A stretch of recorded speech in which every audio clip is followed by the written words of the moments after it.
Welcome to our channel. இந்த வீடியோவில் 2400 square ஃபீட்டில் ஈஸ்ட் ஃபேஸிங்கான பிளான் பார்க்க போகிறோம். இதுக்கு முன்னாடி 1200 ஸ்கொயர் ஃபீட்டில் 24 பிளான்ஸ் பார்த்தோம். இப்போ 2400 ஸ்கொயர் ஃபீட்டில் பிளான்ஸ் பார்க்க போகிறோம். பொதுவாக லேண்டை பிரிக்கும்போது குறைவான ஸ்கொயர் ஃபீட்டுக்கு பிரிக்கும்போது 1200 ஸ்கொயர் ஃபீட்டில் பிரிப்பாங்க. பெரிய அளவில் பிரிக்கும்போது 2400 ஸ்கொயர் ஃபீட்டில் பிரிப்பாங்க. 2400 ஸ்கொயர் ஃபீட்டுங்கிறது ஒரு கிரவுண்ட் லேண்ட் அப்படின்னு சொல்லுவாங்க. அதனால மோஸ்ட்லி லேண்டை வந்து பெரிய அளவில் பிரிக்கும் போது 2400 ஸ்கொயர் ஃபீட்டில் பிரிப்பாங்க. 2400 ஸ்கொயர் ஃபீட்டில் டைமென்ஷன் பார்த்தீங்கன்னா 40க்கு 60 அப்படிங்கிற டைமென்ஷனில் தான் அதிகமாக இருக்கும். ஏன்னா அது ஒரு கிரவுண்ட் அப்படிங்கும்போது கரெக்டாக அந்த டைமென்ஷனில் பிரிப்பாங்க. 30க்கு 80 அப்படிங்கிற டைமென்ஷன் ரொம்ப ரேராக தான் பிரிப்பாங்க. ஸோ இந்த பிளான் ஈஸ்ட் ஃபேஸிங்கான பிளான். அகலம் வந்து 40 அடி, நீளம் 60 அடி. இதில் வந்து பில்டிங்கோட அகலம் பார்த்தீங்கன்னா 35 அடி, நீளம் 45 அடி. ஈஸ்ட் ஃபேஸிங்கில் இருக்கிறதுனால வடகிழக்கு ஈசானிய மூலையில் தான் நம்ம வந்து ஓப்பனிங் வைக்கணும். அதனால் இந்த இடத்துல வந்து என்ட்ரன்ஸ்லேருந்து உள்ளே என்ட்ரோனோன்னா போர்ட்டிகோ. இங்கே போர்ட்டிகோ காங்கிரீட் ஸ்பேஸுக்கு என்ட்ராகிறதுக்கு முன்னாடி இந்த இடத்துல ஓப்பன் ஸ்பேஸ் பார்த்தீங்கன்னா ஒரு 12 அடிக்கு இந்த இருக்குது. ஈஸ்ட் ஃபேஸிங் அப்படிங்கிறதுனால நம்ம ஒன்றா ஈஸ்டில் வந்து அதிகம் ஓப்பன் ஸ்பேஸ் விடலாம், இல்லைன்னா நார்த்தில் விடலாம். ஸோ இந்த பிளானில் வந்து நம்ம இங்கே ஈஸ்ட்டில் இங்கே 12 அடி விட்டுருக்கோம். இங்கே கார் நிறுத்துறதுக்காக வந்து போர்ட்டிகோ பார்த்திங்கன்னா இந்த இடம் வந்து போதுமானதாக இருக்கும்.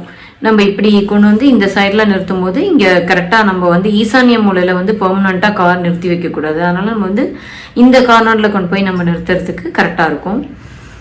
ஸ்டார் கேஸ் வந்துட்டு ஈஸ்ட் ஃபேஸிங்க்கு வந்து வாயு மூலையில் நம்ம வடமேற்கு வாயு மூலையில் அமைச்சிருக்கோம். அவுட்டர் ஸ்டார் கேஸுங்கிறதுனால ரெண்டல் பர்பஸ்க்கு யூஸ் பண்ணும்போது இதே பிளானை ஃபஸ்ட் ஃப்ளோர்லேயும் நம்ம வந்து ஃபாலோ பண்ணலாம். இல்லை ஃபஸ்ட் ஃப்ளோரில் வந்து நம்ம 2 வீடு இப்போது ரெண்டல் பர்பஸ்க்கு விடும்போது 2 வீடாக கூட வந்து நம்ம இதை வந்து நம்ம பில்ட் பண்ணலாம். அது தனி பிளான் போட்டுக்கலாம் நம்ம.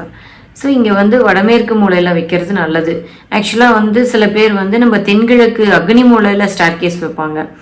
ஆனால் அக்னி மூலையில் வைக்கிறத விட வடமேற்கு மூலையில் வைக்கிறது தான் அவுட்டர் ஸ்டார் கேஸுக்கு கரெக்டான இடமா இருக்கும். அதே மாதிரி இங்கே வந்து ஏன் நான் இந்த இடத்துல வந்து இப்படி லைன் போட்டு காமிச்சிருக்கேன் அப்படின்னா, பில்டிங் வந்து இந்த 4 கார்னரும் வந்து ஈவனாக இருக்கணும் அப்படிங்கிறது. அது ஸ்கொயர் ஷேப்பில் இல்லைன்னா ரெக்டாங்கிள் ஷேப்பில் இருக்கணும் பில்டிங். அதனால தான் வந்துட்டு இந்த 4 கார்னர்ஸும் இந்த மாதிரி இருக்குது. இந்த ஸ்பேஸ் இங்கே கார்னர் நம்ம இங்கே வரைக்கும் கவர் பண்ணதுனால இதுக்கு ஸ்ட்ரைட்டாக இங்கே வரைக்கும் பில்லர் வந்து நம்ம கொண்டு வரணும்.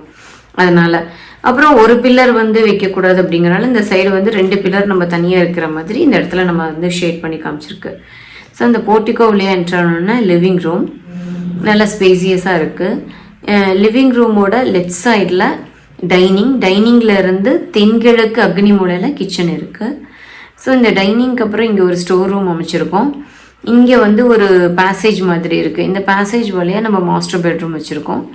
அடுத்து இங்கே வந்து இந்த சைடு எகெயின் லிவிங் ரூம்லேருந்து வந்தோன்னே இன்னொரு ரூம் மாஸ்டர் பெட்ரூம் இருக்குது. ஆக்சுவலாக இந்த 2 மாஸ்டர் பெட்ரூமுக்கும் சென்டரில் வந்துட்டு ஆப்போசிட்டில் நம்ம என்ட்ரன்ஸ் வச்சோன்னா கொஞ்சம் வந்து பார்க்குறதுக்கு நல்லாயிருக்கும். ஆனால் நான் ஏன் இந்த பிளானில் வந்து நான் அப்படி போடலை அப்படின்னா, இந்த தென்மேற்கு மூலையில் வந்துட்டு நிறுதி மூலைன்னு சொல்லுவோம். அங்கே இருக்க பெட்ரூம்க்கு வந்து நம்ம இந்த இடத்துல ஆப்போசிட்டில் இங்கே கொண்டு வந்து என்ட்ரன்ஸ் வைக்கும்போது இந்த ஹாலுக்கு இது வந்து நீச மூலை ஆகிடும். இந்த நீச மூலை வழியாக நம்ம வந்து இந்த பெட்ரூம்க்கு போகிற மாதிரி இருக்கும். அதனால தான் நான் வந்து இந்த சைட்லேருந்து இப்படி என்ட்ராகி இங்கே போகிற மாதிரி அமைச்சிருக்கேன். அப்புறம் வந்து அதே மாதிரி இந்த டாய்லெட் பார்த்தீங்கன்னா இந்த ரூம்க்கு இங்கே டாய்லெட் போட்டுட்டு இந்த டாய்லெட்டை இங்கே வச்சுட்டு இந்த ரூம்க்கு இங்கே வைக்கக்கூடாது. ஆக்சுவலாக இந்த இடத்துல இந்த ரூமோட தென்மேற்கு மூலையில் டாய்லெட் அமைக்கக்கூடாது. அதனால தான் நான் வந்து இந்த மாதிரி ஆப்போசிட்டில் ஃபேஸ் பண்ணுற மாதிரி என்ட்ரன்ஸ் வந்து போடலை. ஸோ இந்த ரூமுக்கு கரெக்டாக வாயு மூலையில் வந்து வடமேற்கு வாயு மூலையில் டாய்லெட் வர மாதிரியும், இந்த மாஸ்டர் பெட்ரூமுக்கு வந்து தென்கிழக்கு மூலையில் டாய்லெட் வர மாதிரியும் அமைச்சிருக்கு. பொதுவாக வந்து எந்த பெட்ரூமாக இருந்தாலும் சரி, இல்லை வீடு அப்படின்னு எடுத்துட்டாலுமே டோட்டலாக பார்க்கும்போது வடமேற்கு மூலையில் நம்ம வந்து மேற்கு சார்ந்த பகுதியில் டாய்லெட் அமைக்கலாம். அது இல்லைன்னா செகண்ட் ஆப்ஷன் தென்கிழக்கு மூலையில் நம்ம அமைக்கலாம். அதனால தான் இங்கே வந்துட்டு நம்ம கரெக்டாக இந்த ரூமுக்கு வடமேற்கு மூலையிலையும் இந்த ரூமுக்கு தென்கிழக்கு மூலையிலையும் நம்ம டாய்லெட் அமைச்சிருக்கோம். பூஜா ரூம் இல்லைன்னா ஒரு ஷெல்ஃப் மாதிரி போட்டுக்கலாம். பட் இந்த ஹாலில் வந்து இது நீச மூலைக்கு போகிறது அப்படின்னு ஃபீல் பண்ணோம் அப்படின்னா நம்ம இங்கே கூட இந்த இடத்துல ஒரு ஷெல்ஃப் மாதிரி அமைச்சிட்டு இந்த இடத்துல பூஜா ஷெல்ஃப் மாதிரி போட்டுட்டு இந்த டாய்லெட்டை இன்னும் கொஞ்சம் எக்ஸ்டெண்ட் பண்ணிக்கலாம். ஸோ இது நம்மளோட இன்னொரு ஆப்ஷன் நான் சொல்லியிருக்கேன். அதே மாதிரி எப்பயுமே பார்த்தீங்கன்னா 4 சைட்ஸும் வந்து போயிட்டு வர மாதிரி நம்ம ஸ்பேஸ் விடணும். பில்டிங்கை ஏதோ ஒரு திசையில் வந்துட்டு நம்ம காம்பவுண்ட் வால்லேருந்து ஸ்டார்ட் பண்ணக்கூடாது. அதனால் 4 சைட்ஸும் போயிட்டு வர மாதிரி ஸ்பேஸ் விட்டுருக்கோம். இங்கே கிழக்கில் கொஞ்சம் அதிகமாகவே ஸ்பேஸ் விட்டுருக்கோம்.